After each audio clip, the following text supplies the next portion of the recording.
Matthieu 22, verset 30, explique qu'il n'a pas été donné aux anges des appareils reproducteurs, si bien qu'ils n'ont pas l'aptitude, la faculté, en termes d'autorisation, en termes de respect des principes divins du Très-Haut, du Créateur de nous tous, ils n'ont pas le droit de procréer des êtres humains. Et la fois où ils l'ont fait, il y a une forme de jurisprudence qui nous montre un précédent dans Genèse chapitre 6 où des femmes sont allées avec des esprits, ont accouché et ont offert à ces esprits des sortes des monstres en fait, hein, des géants, des hybrides, des humanoïdes, et c'est simplement à cause de ce scandale-là, de cette transaction, de cette corruption contre nature, que Dieu a rasé la terre au temps de Noé, que le déluge est venu, que la durée du nombre de jours d'un être humain sur la terre est passée brutalement tout à coup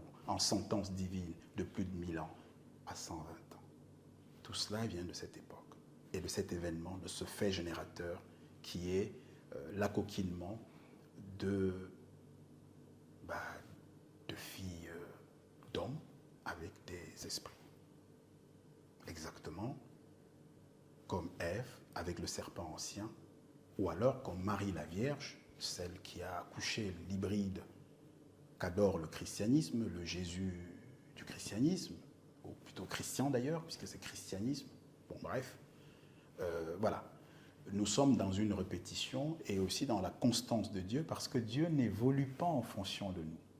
Sa parole ne change pas au gré de nos humeurs. Et ce n'est pas parce que le nombre des croyants dans le christianisme est impressionnant depuis des millénaires, c'est pas pour cela. Le nombre n'est pas un argument. Le nombre n'est pas un argument. L'argument, c'est le « il est écrit ». C'est la norme. Et n'allez pas non plus m'expliquer que parce que cela dure depuis plus de 19 siècles, une fausseté, un mensonge, une imposture est devenue la vérité. Non. La durée d'une fausseté, le nombre d'êtres humains qui y croient ne sont pas des arguments et ne pèsent strictement rien face à l'impérium de la parole du « il est écrit ». Il est temps que le « il est écrit » revienne, parce que c'est avec le « il est écrit » que le véritable Christ a vaincu Satan. Ce n'était ni avec le miracle, ni avec des titres, ni rien d'autre. Pour ce qui est de la troisième clé, nous sommes au désarroi, dois-je vous l'admettre, de constater que le Jésus-Christ du christianisme, une fois de plus, ne coche pas cette case, comme il n'a pas coché la première, comme il n'a pas coché la seconde. En fait, à tous les examens, il a échoué. Il les a tous loupés. Il les a tous ratés. Voilà. Au contraire, rigoureusement, sans religiosité, sans parti pris, nous avons factuellement constaté qu'il y a une parfaite osmose, un parfait alignement entre le Jésus-Christ annoncé par les prophètes et le Jésus-Christ prêché par les apôtres. Ça, c'est un fait. Voilà donc les trois clés des prophéties messianiques pour discerner entre le véritable Christ et le faux Christ et l'antichrist.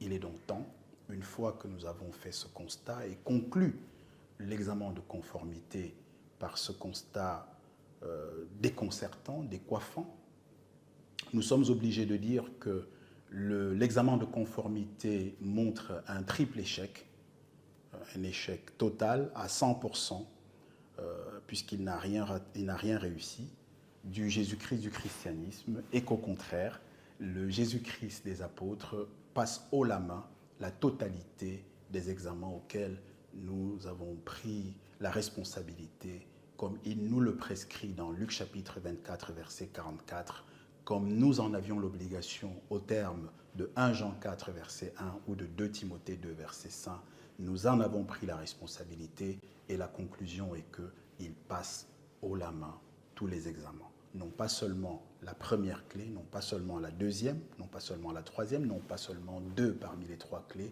il réussit totalement les 3 clés. Il est donc le véritable Messie. Et surtout, le Jésus-Christ du christianisme nous avons la certitude, nous pouvons le proclamer de manière définitive, nous pouvons le proclamer de manière péremptoire, le Jésus-Christ du christianisme n'est pas le véritable Christ. Mieux encore, le Jésus-Christ du christianisme est l'Antichrist. Hélas, il est la porte par laquelle beaucoup passent, mais c'est la porte large qui mène à la perdition, parce qu'il est le fils de la perdition, et c'est le chemin spacieux qui mène à la perdition, parce qu'il est l'imposteur, parce qu'il est l'adversaire qui a simplement pris la place du véritable. Et nous sommes là pour que cette parenthèse de 19e siècle, que nous comparons, que nous désignons par une longue nuit, une longue parenthèse nocturne du christianisme, prenne fin par la force du « il est écrit ». Et à ce stade, vous nous permettrez une conclusion finale, générale, pour ce qui concerne Luc chapitre 24, 44, en lien avec les prophètes. Nous avons dans d'autres vidéos vu que ce chapitre de Luc 24, en son verset 44, disait en réalité qu'il fallait qu'au sujet du Messie s'accomplisse tout ce qui est écrit dans Moïse, tout ce qui est écrit dans les psaumes et tout ce qui est écrit dans les prophètes. Aujourd'hui, nous avons spécifiquement zoomé, fait un gros plan sur les prophètes. Dans un autre exercice que je vous invite à consulter sur la chaîne YouTube de Christic Academy ou alors en nous contactant ou en allant sur www.christic-academy.com, nous avons traité les psaumes. Et le résultat pour le Jésus-Christ du christianisme a été tout aussi catastrophique. En fait, il n'a jamais rien réussi. Ni avec Moïse, que nous avons traité ailleurs, ni avec les psaumes que nous avons traités ailleurs, ni aujourd'hui, dans cet exposé, avec les prophètes. En réalité, voici un texte qui a été caché pendant longtemps et qui ne pouvait être que caché et dont vous n'allez jamais entendre prêcher dans les églises et dans le christianisme, dont se gardent bien les leaders chrétiens. En fait, 1 Corinthiens chapitre 15, verset 2, versets 1 et 2, en particulier le verset 2. L'évangile, dit Paul, que je vous ai annoncé et par lequel vous êtes sauvés, si vous le retenez tel quel, autrement, vous auriez cru en vain. Je recommence. L'évangile que je vous ai annoncé et par lequel vous êtes sauvés, si, le si a été zappé, le si a été balayé, le si est ignoré, si vous le retenez tel quel, et la sanction est radicale, autrement vous auriez cru en vain.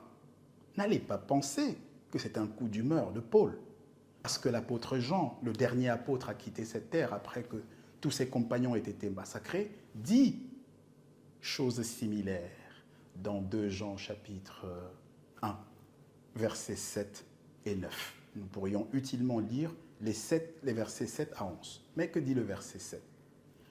Plusieurs séducteurs sont entrés dans le monde qui ne confessent pas que Jésus-Christ est venu en chair. Celui qui est tel est l'Antichrist. Verset 9.